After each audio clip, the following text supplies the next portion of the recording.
Bos días a todos amigos dende o meu recuncho de Trevinca.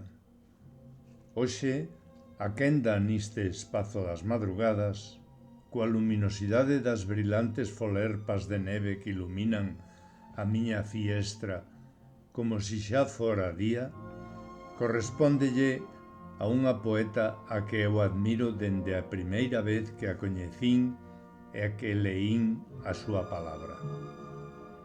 Trátase da miña compañeira e amiga Anxos do Souto, a quen lle desexo unha franca recuperación das súas doenzas e, como sempre fago, que decida ser feliz a pesar dos atrancos que a vida nos pon.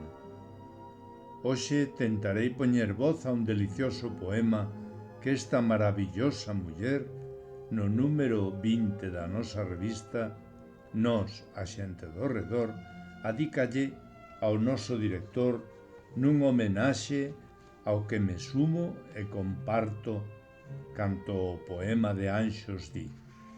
Titúlase Avelino.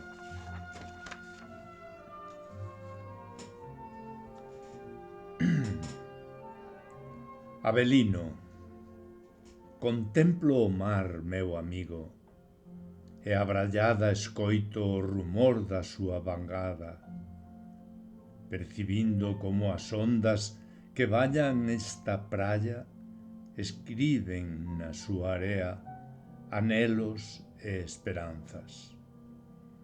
E unha máxica luada reflicte na súa masa os sentires de bonanza.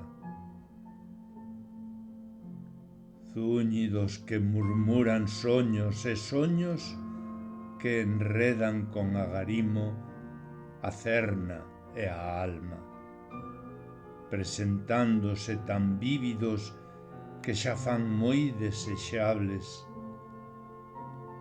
Son refuxios intanxibles que de refulxente luz falan nesta vegosa etapa. Dun xeito fermoso e calmo, con suavidade as vagas, cando se retiran cansas, cos seus trazos borboriñan. A nobreza que dentro levas, o teu sorriso de proximidade fala, a tenrura nos teus xestos, a ledicia e o cariño que sen preferencias repartes, a miriade de textos que como articulista, novelista e poeta sublimas ca túa escrita ao tecer cal árbore ergueita o que crees, sentes e pensas. E segues camiñando nese mar que hoxe percorres confiado, avanzando, ilusionado ao teu futuro inmediato, que continuará colmado de soños ceibes, paz e bondade. Grazas infinitas, Anxos.